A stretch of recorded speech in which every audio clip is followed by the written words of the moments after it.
இந்த பெயிண்டிங் பாருங்கள், இதுதான் கலம்காரி.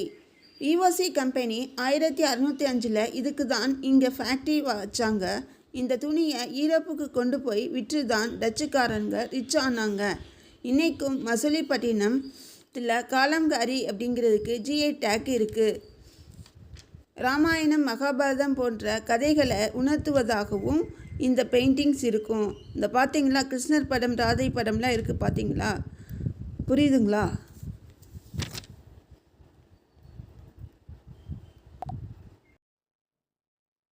ஆயிரத்தி 567 ஆண்டு விஜயநகர பேரரசின் வீழ்ச்சிக்கு பின் மதுரை நாயக்கர் ஆட்சி உறுதி பெற்றது.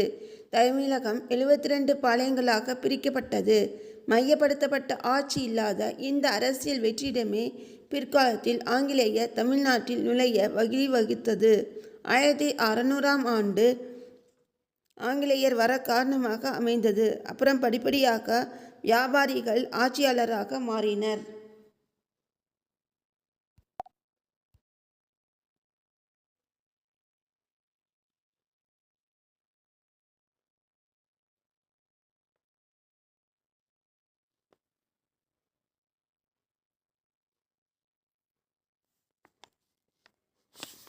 வணக்கம், நான் உங்கள் ஆசிரியை ரேணுகாதேவி.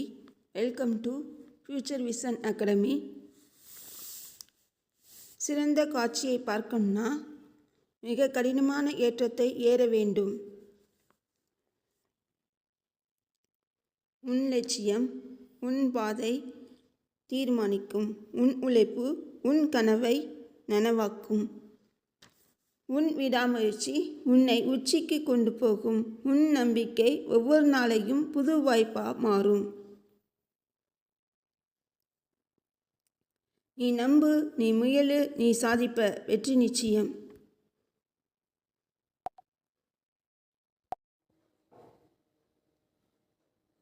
நம்ம இப்போ பார்க்க போகிற தலைப்பு ஆங்கிலேயரின் வருகை.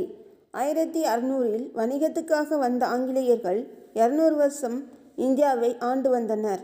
நாம் இப்போது முதலில் தமிழ்நாட்டிற்கு எங்கு எப்போது ஆங்கிலேயர் வந்தனர் என்பதை பார்ப்போம்.